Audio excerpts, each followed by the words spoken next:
آياته فهو الكريم المنزل وقل قال الله جل جلاله والمصطفى الهادي ولا أتأول. يا معشر اليهود والله إنكم لمن أبغض خلق الله إلي وما ذاك بحاملي على أن أحيف عليكم. Abdullah ibn Rawaha, the statement that he said, it's Walaa and Baraa, it's love and hate.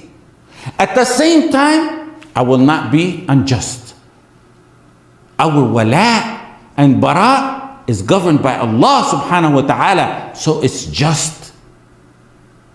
Their hate is boundless and limitless. It's untamed because it's man-made. And it's man-made by those whose thinking is worse than that of vicious cattle.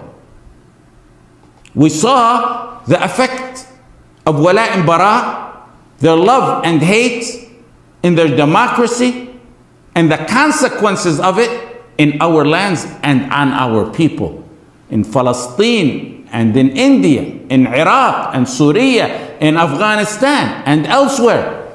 Love and hate to their country, to their democracy.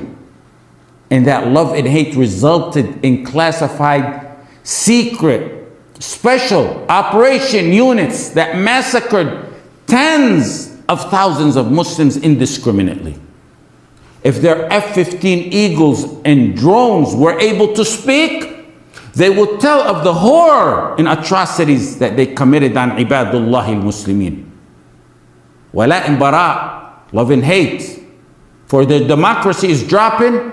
500-pound bombs followed by more and more 2,000-pound bombs, one followed by the other, on those whose crime is only that they said Allah subhanahu wa ta'ala is our Lord.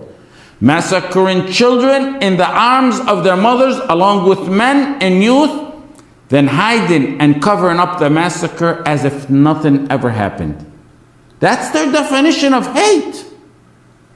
So they have no room to criticize the bara'ah in our deen. Unlike their animalistic hate, ours is restrained and governed by the justice of Allah subhanahu wa ta'ala.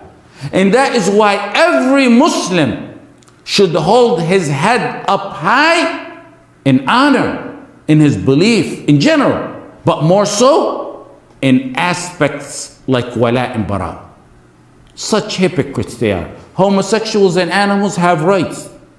Tens upon tens of thousands of muwahideen get massacred, while the munafiqeen rejoice and clap for them, not knowing it costed them their la ilaha illallah. Learn the guidelines of Tawheed. Your brother is your brother. You have a duty of wala towards him, even if he oppressed you. وَمَا ذَاكَ بِحَامِلِ عَلَىٰ أَنْ أَحِيفَ عَلَيْكُمْ. The statement of Abdullah ibn Rawaha, my hatred towards you will not allow me to oppress you. Commenting on this hadith, Ibn Abd al-Barr in التمهيد لما في الموطأ من المعاني والأسانيد, he said, this story is a lesson to show that even when a believer hates for the sake of Allah subhanahu wa ta'ala, it doesn't allow him to transgress and to do dhulm on those who he hates. The Quran taught us that.